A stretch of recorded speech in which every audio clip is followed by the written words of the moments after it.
Hello future doctors. तो आप सभी का V2 एकेडमी में बहुत बहुत स्वागत है।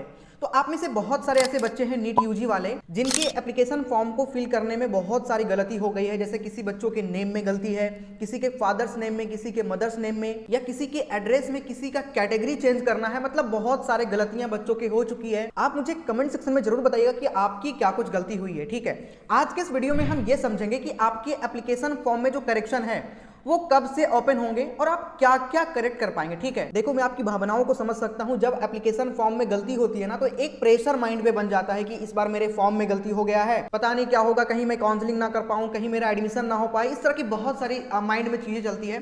तो मैं आपको बताऊं कि इस बार आपके करेक्शन विंडो ओपन होगा। सबसे पहला डाउट मैं क्लियर कर दूं, जिस भी बच्चों को ऐसा लग रहा है कि करेक्शन विंडो ओपन नहीं होगा, तो मैं आपको बताऊं कि नहीं, आप भ्रम में हैं। इस बार करेक्शन विंडो आपका ओपन होगा। अब बात करते हैं कि आपका करेक्शन विंडो कब से ओपन होगा और आप उसमें क्या क्या सुधार कर पाएंगे। लेकिन उससे पहले आप सभी से एक प्यारा सा रिक्वेस्ट है, अभी आप लोग सब्सक्राइब करके बेल आइकन दबा लीजिएगा। V2 एकेडमी हमेशा आप सभी को बिल्कुल ऑथेंटिक अपडेट सबसे पहले प्रोवाइड करती है। और इस बार आपके टील एडमिशन, जब तक आपके एडमिशन नहीं हो जाते, मतलब आपके एग्जामिनेशन से लेकर के आपके एडमिशन तक साथ देने वाले हैं। इवन आप सभी का काउंसलिंग में भी सपोर्ट करेंगे। सो अभी आप लोग सब्सक्राइब करके बेल आइकन दबा लीजिएगा। सबसे पहले हम ये समझते हैं कि इस बार नीट यूजी 2024 के एग्जामिनेशन में कितने बच्चे अपीयर होने वाले हैं। तो देखो, नीट यूजी में अब तक 24,60,000 बच्चों ने एप्लीकेशन फॉर्म को फिल कर दिया है। और ये डेटा मैं 9 तारीख से पहले का बता रहा हूं। 9 तारीख के बाद एप्लीकेशन फॉर्म की डेट एक्सटेंड हुई है और ये 16 तारीख तक चलेगा। तो मतलब इस बार आप कह सकते हैं कि लगभग 25.5 लाख से लेकर के 26 लाख के आसपास बच्चे एग्जामिनेशन में अपीयर होने वाले हैं। मतलब कितना, 25.5 लाख से लेकर के 26 लाख के आसपास बच्चे नीट यूजी 2024 के एग्जामिनेशन में अपीयर होंगे। 2022 में ये संख्या 18,72,000 था। रजिस्टर्ड कैंडिडेट अपीयरिंग था 17,64,000 और क्वालिफाइड 9,93,069 बच्चे क्वालिफाई किए थे। ये 2022 का डेटा है।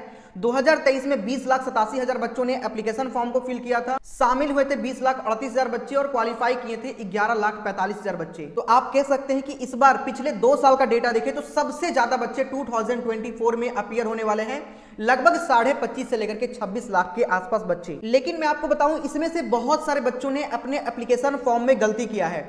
तो आपके एप्लीकेशन फॉर्म में सुधार 2 तरीके से होगा। एक वैसे बच्चों के लिए जिन्होंने अपने आधार को वेरीफाई किया है और एक वैसे बच्चे जिन्होंने अपने आधार को वेरीफाई नहीं किया है। तो जो बच्चे आधार को वेरीफाई किए हैं वो इन सभी में सुधार कर पाएंगे, और जिन्होंने आधार को वेरीफाई नहीं किया है वो नीचे वाले जो 3rd नंबर ऑप्शन है उसके थ्रू सुधार कर पाएंगे। क्या क्या चीज सुधार कर पाएंगे? तो सबसे पहले मोबाइल नंबर, ईमेल आईडी और परमानेंट एड्रेस और प्रेजेंट एड्रेस में आप चेंज नहीं कर पाएंगे। सबसे पहली बात, ये वाला पॉइंट जो है वो सारे बच्चों के लिए है, आप आधार वेरीफाई किए हो या नहीं किए हो, लेकिन आप इन 4 चीजों में सुधार नहीं कर पाएंगे। Phone number, email address, permanent address और प्रेजेंट एड्रेस। वहीं जो अपना आधार वेरीफाई किए हैं वो candidate name, date of birth change नहीं कर पाएंगे, लेकिन फादर्स नेम या मदर्स नेम में से कोई एक चीज आप चेंज कर पाएंगे। चाहे आप फादर का नेम चेंज कर पाएंगे या फिर मदर का नेम चेंज कर पाएंगे। अपना कैटेगरी आप चेंज कर पाएंगे। ठीक है, पहला पॉइंट की कैटेगरी चेंज कर पाएंगे कि नहीं कर पाएंगे, तो आप कैटेगरी अपना चेंज कर पाएंगे। अगर कोई बच्चा पीडब्ल्यूडी कैंडिडेट है तो वो अपना सब कैटेगरी चेंज करके कैटेगरी सर्टिफिकेट डाल पाएगा। ठीक है, सिटी एंड मीडियम अपना चेंज कर पाएंगे। मान के चले आप जिस सिटी में डाले हो अपने एग्जामिनेशन के लिए, तो आप वो सिटी चेंज करना चाहते हैं तो आप सिटी चेंज कर पाएंगे। और अगला क्वालिफिकेशन का पासिंग ईयर, क्लास 10 या 12 का, आप दोनों में से कोई भी चेंज कर पाएंगे। ठीक है, अगला पॉइंट, जिस बच्चों ने आधार वेरीफाई नहीं करा है वो बच्चे सारे चीज में चेंज कर पाएंगे। पहले वाला जो था सेम रहेगा, लेकिन इसमें एक चीज और बढ़ जाएगा, वो रहेगा डेट ऑफ बर्थ। वो बच्चे डेट ऑफ बर्थ में भी चेंज कर पाएंगे। जिन्होंने आधार वेरीफाई किया है, जिनके आधार कार्ड पे जो डेट ऑफ बर्थ था वही डेट ऑफ बर्थ रहेगा, लेकिन जिन्होंने आधार वेरीफाई नहीं करा है वो अपना डेट ऑफ बर्थ में भी सुधार कर पाएंगे। बाकी सारा चीज बिल्कुल सेम रहेगा। ठीक है, ये था 2023 वाला कि 2023 में ये सारे चीजें चेंज कर पा रहे थे। 2024 में लगभग चीजें सेम रहने वाली है। और जैसे ही नोटिफिकेशन आएगी मैं आपको एक वीडियो और लेकर के आऊंगा इस टॉपिक पे। सो आप सभी लोग सब्सक्राइब करके बेल आइकन दबा लीजिए।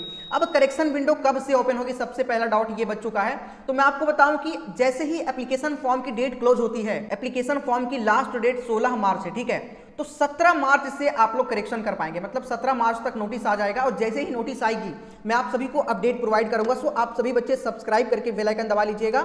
17 मार्च के बाद से आप सभी बच्चे करेक्शन कर पाएंगे और इसके लिए 2 से 3 दिन का टाइम तो आपको मिनिमम मिलेगा। हो सकता है ये टाइम आपको 4 से 5 दिन का मिले, क्योंकि इस बार नंबर ऑफ अपीयर्ड स्टूडेंट थोड़ा ज्यादा है। पिछले बार 2023 में बच्चों को 3 दिन का टाइम मिला था एप्लीकेशन फॉर्म में करेक्शन करने का। इस बार नंबर ऑफ अपीयर्ड स्टूडेंट थोड़ा ज्यादा होने की वजह से हो सकता है कि 4 से 5 दिन का टाइम आपको मिले होंगे। और इस बार थोड़ा सा सर्वर भी ज्यादा इशू चल रहा है, तो कम से कम 4 से 5 दिन का टाइम एनटीए को देनी ही चाहिए।